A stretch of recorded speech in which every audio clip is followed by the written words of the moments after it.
Q&A time, everybody's favorite. I know the tradition last year was opening supply drops that I had earned and saved up in the background, but I was really doing that so I could analyze what I got and have a video breaking down the odds of everything. Needless to say, I'm not doing that for BO4, and yeah, I haven't exactly been playing. I have won.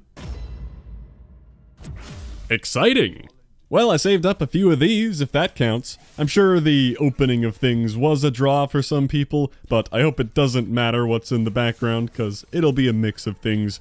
I'll be keeping these videos on the shorter end, obviously to maximize ad revenue, hell yeah.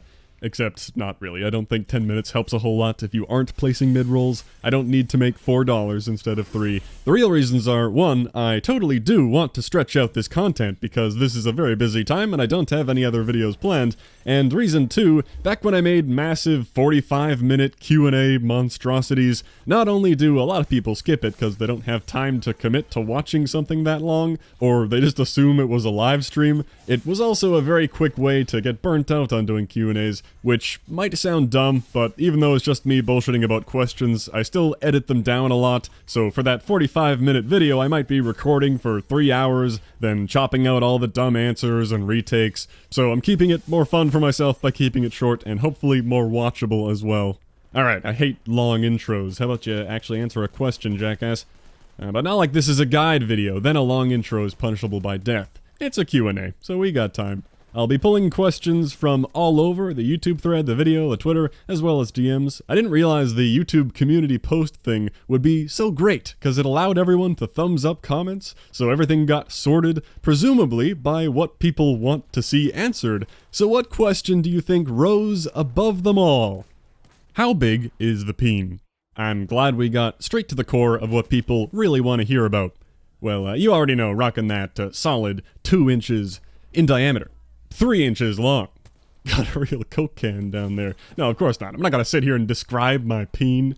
If you ask a dude about their dick, well, first of all, why? But you're gonna get a lie 100% of the time. And it's always the same thing. If you hear someone say, oh, like, 6, 6.5, lie. That's a lie. You can map out the exact train of thought. Okay, so the average is like, what, 5.3? I'll just round that up, because I gotta be above average, but I can't say like 8. People are gonna call me out on that. And I'll throw in maybe 6.5, because, you know, could be bigger depending on the day. I'm not quite sure. You know, not like I'm some degenerate who busted out the tape measure. I'm just guessing here. Looks pretty big. So, 6.5? Yeah, no, that's a micro dick answer. You got an acorn down there, bud. Okay, let's stop talking about peens. First question, we're off to a fantastic start. Next up, I'd say by far the most popular question I saw everywhere, same thing last year as well, questions related to your favorite CoD games, top 3 CoDs, rank all the CoD games. I can't even pick one person to highlight for the question because it was everywhere. Also, I saw some people saying I should use the tier ranking website because apparently last week it was going around, everyone was doing it. Well, okay, fine, this might end up being the entire video, but I'll give it one very detailed answer once and for all. Or until a year from now. Well, it's easy for me to start off with that. Modern Warfare 1 and 2, if we're talking how much fun I had. CoD 4 was an excellent game that propelled Call of Duty into what we know today, which you can tell by how none of these tier list things people have made even acknowledge the first 3 CoD games. It brought create a class, it brought kill streaks, you've got some balance issues with the M16 spam, but not terrible. Other guns work, and the maps certainly weren't all fair either, but I enjoy that to some extent. BOG was fun if your team knew how to play it and what side to hold and the other team didn't. I feel like learning the map and knowing the good spots used to matter, and now it really doesn't. That's a big part of why I don't care about DLC maps anymore. I like fighting in a real location that doesn't feel like it has lanes, just a natural desert street, an abandoned rail yard, when every map is made up of unnaturally symmetric hallways forcing only head-on-head gunfights. It gets old. And thanks to Modern Warfare Remastered, I know this isn't just nostalgia speaking. I enjoyed it all over again, up to Master Prestige 20, level however high I got. And then there's Modern Warfare 2, which was so fundamentally flawed on many levels, and yet by far the most fun I remember ever having with a Call of Duty game, and it seems like an overwhelming number of people have that same memory. For many of us, maybe we are just that age where we're looking back to a simpler time in life, but that can't be all there is to it. Everything was overpowered, yet somehow that worked out. I love the modern setting, the maps were a blast, the kill streaks were bananas. So much fun, and I haven't even mentioned the campaigns. These are my two favorite CoD campaigns as well. Legendary stuff. I think I'm gonna have to make a distinction here. Yeah, since we got so many tiers in this one, I'll try to make it bell curve-ish, so we can only have one at the top, one at the bottom. I saw some people's rankings where they put like 5 things in the top tier. Dude, what? You love every game equally? It doesn't work that way. You gotta decide. That's the whole point. Make it interesting. Oh, the Modern Warfare 2 soundtrack, too. Oh my lord, dude. Like, top 5 soundtracks of all time. Lauren Balfe, Hans Zimmer. Powerful stuff. Well, we gotta move on. How about we pick one game to be in the bottom slot, then? And, well, it's easy for me. I'm sorry, Infinite Warfare fans. I'm not saying the game is objectively trash. I honestly don't think that's true. But this is about what I played, what I enjoyed, and Infinite Warfare was not interesting enough to me to get me to play more than a dozen games of the beta. I was not hooked, I was the opposite. I was turned off by all the different rigs and abilities, the robot dog running, the setting, the style. Nothing about it made me want to play it. The weapon variants coming back too. I know many people will want to defend this game's honor, saying it was great, you could craft variants, they gave you tons of free stuff for just logging on and playing. Well, I think they had to combat lower player counts. But if you like the movement, you like the gameplay, that's cool, I'm glad you enjoyed it. Maybe I would have given it more of a chance if Modern Warfare had not been out at the same time, but I was way more interested in that setting and that gameplay. Either way, a game that I owned that I did not find fun enough to play at all, I think lands it in my trash tier by definition. Not to mention the campaign that everyone hyped up for me, I thought was terrible. I kept hearing from people, hey Sour, I'm not into the multiplayer either, but the campaign was awesome. Yeah, I completely disagree. I think I went in with a good attitude and gave it a fair shake, but the characters made me feel nothing. Clearly, you were supposed to really care about that Ethan robot. Nope, sorry, just download his ass into another robot. The villain's motivation made no sense to me. The whole thing seemed half-baked. I feel bad just brushing off the massive amount of work that goes into something like that, but it didn't appeal to me. Now, we've got a lot to fit into the middle. I should pick up the pace.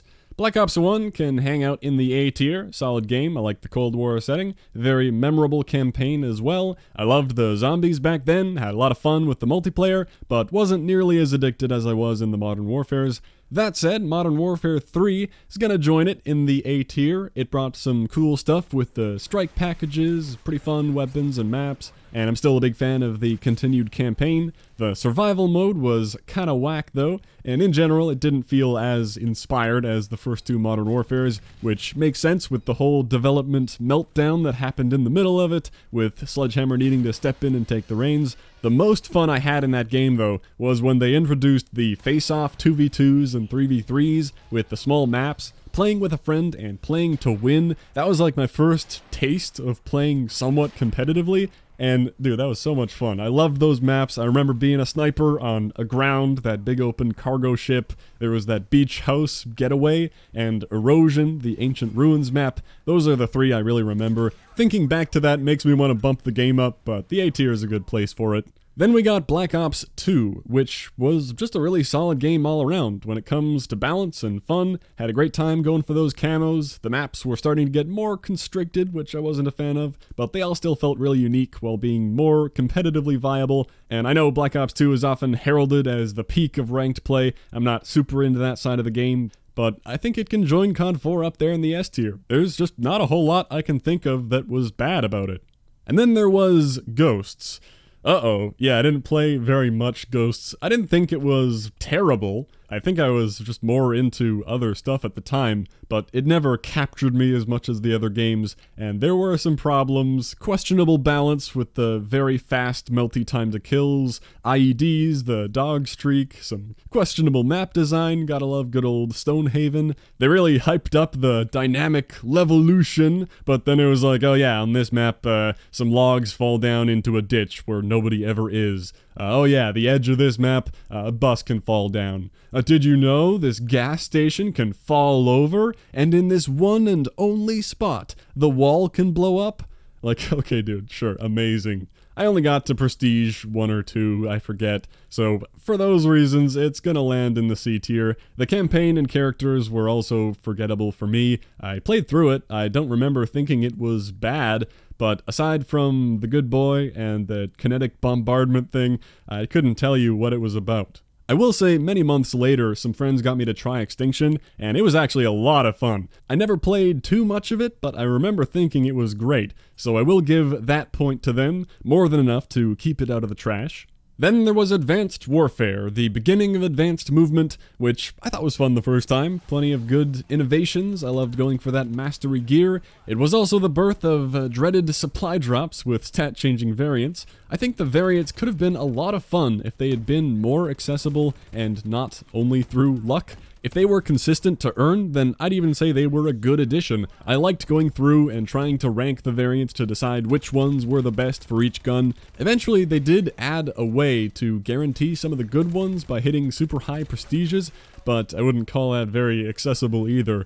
So that was problematic, but I thought the campaign was pretty fun too. Gonna throw that in the B tier. Black Ops 3 time, more advanced movement, but I still found it fun, and the first game that had a very clean 100%er challenge system. You all know I can appreciate that. I did 100% Black Ops 3 multiplayer. I thought the weapon balance was pretty on point too. Specialists I don't think were a good addition, but they weren't quite out of control yet. Zombies got a bit too magical and Easter egg heavy for me to get too into it, but I recognize it wasn't bad because of that. And the campaign was a massive mindfuck. If you played through that game and didn't go look up an explanation afterwards, 99% chance you missed what was actually going on, what was real and what wasn't. Not really what I look for in a CoD campaign, but it was too impressive for me to call bad, and I had a fun time beating it in solo realistic mode. Train go boom. Maybe the biggest problem with BO3 was that later in the life cycle they did start adding guns into the supply drops with no other way to get them. There were some bundles that could help by guaranteeing a weapon, but it was never enough. I wasn't playing much anymore at that point though, so it didn't affect my enjoyment. Gonna drop BO3 in the A tier, I liked it. Now, World War II. Started off as a giant mess, followed by 2 or 3 months of not much being changed, not much communication, bleeding players the entire time. I didn't like the MP map design, divisions weren't great, but I loved the war mode. And then there was that critical point. Condry left, they turned it around, division overhaul, they had good events, fun, free content. I think a very fair monetization model. It would have to be my favorite in the post-Advanced Warfare era, and there was a lot I wanted to do that kept me playing for a long time. The campaign was decent, the zombies was okay-ish. I didn't play it much, I can't really speak to it. I only did it for that blue cape outfit contract. Anyway, they saved it. It's gonna be in the B tier for me. I liked it, but I can't ignore the first half of it.